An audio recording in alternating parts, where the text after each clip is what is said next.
Nearly everyone in the Western world celebrates Christmas. Some find meaning through material means, like buying the new Xbox or Gucci Mane album. And of course, others keep it strictly religious. I'm Richard Chop, and I'm here to debunk the Judeo-Christian origins of Christmas. We even have the big man in charge himself, Jesus H. Christ.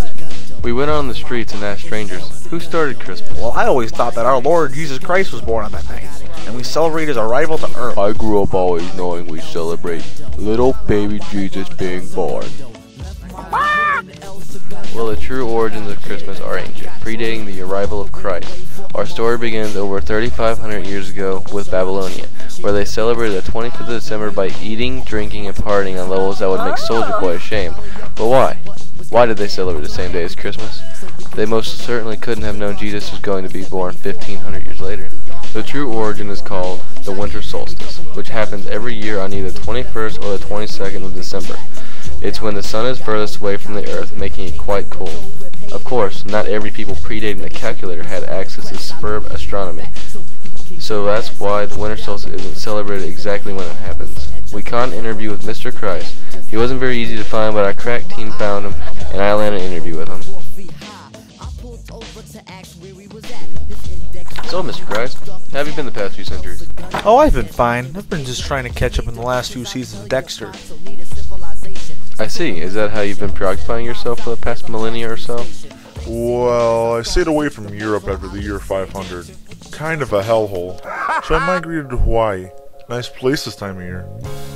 How do you feel about Santa Claus sometimes stealing your spotlight from Christmas? Well, really I can't blame the guy. I mean, how do you think Saturn feels towards me? Many years before Jesus came to Earth, the Romans celebrated Saturnalia, just like Babylonians celebrated their holidays. They worshipped Saturn, the god of agriculture. They did so to try and bring back agriculture in times of needed sunlight. In January, they celebrated Kalends of January.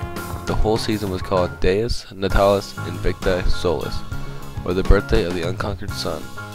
During this time, people called mummers went around singing jolly tunes to their neighbors, a precedent to Christmas carols. Ah, so you know why we've come to interview you? It was only really a matter of time before someone did. I figured I should just come out now. Figuratively speaking, of course. Okay, Mr. Christ. First question I have to ask you is, when were you actually born? Sometime in September. My parents never really told me about the time because we didn't think it mattered. Do you know the pagan foundation of Christmas?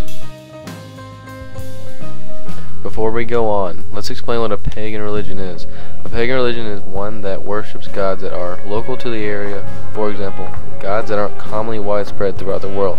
Like a cult, for example, only with less creepy old men, and you can drink the punch without worrying.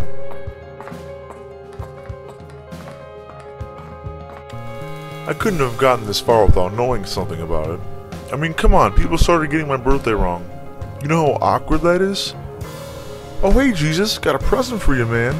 Oh, thanks, my birthday was 3 months ago, man. Oh, Jesus, bro, you're so funny. You always want to crack me up. It sucks, Rich, it really does. I hate being lied to about my birthday. When I was first born, I got frankincense and myrrh. Now I get a Macy's gift card. I don't even shop there. An aunt of mine missed a birthday once. It was kind of strange. I sympathize. Well, thanks. So how does this all make you feel? You know, having your name and image slanted? The same way it makes me feel when people are killed, beaten, or made fun of in my name. I hate it. I'm spiteful of most people nowadays. I feel as though I was the original J.D. Salinger. Tell us, what gets you the most, Mr. Christ? Well, let me start off by saying I don't hate anybody. I love everybody. But damn it, people, you're all dumb. Like, really, really dumb. Holy God, what the hell is this? Chill out, dude. I just teleported us back in time so we can observe some history and stuff. Well, what are we here to look at? See, when the Roman Empire controlled pretty much everything important, the pagans of Northern Europe celebrated their own holiday around the 25th. It was called Yule. Yule meant wheel, which represented the sun that would turn around the world giving us light. It was to their god Mithras, who was the sun god. Well, damn, Jesus, you know your stuff, huh? You can only prestige 15 times in Black Ops after all. Drop some more knowledge on us, Dr. Christ. Well, for one, mistletoe, right? Do you know why we kiss under it?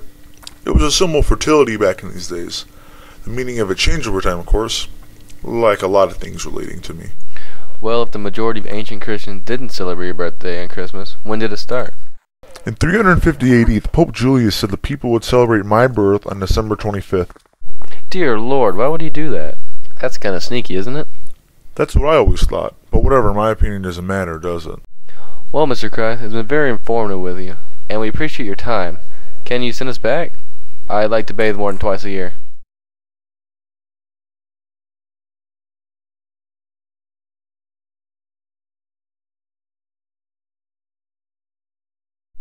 That concludes the presentation of a true Christmas story with me, Richard Chop.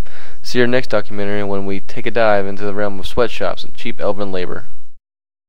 So Santa, first question, and excuse me for being harsh, but do you pay your elves? Oh, they get paid in Christmas joy! So there's no union involved? This interview is over. Cut the mic. Cut the mic! I lost 4 fingers and 6 toes since I started working here. It just ain't fair, I tell ya.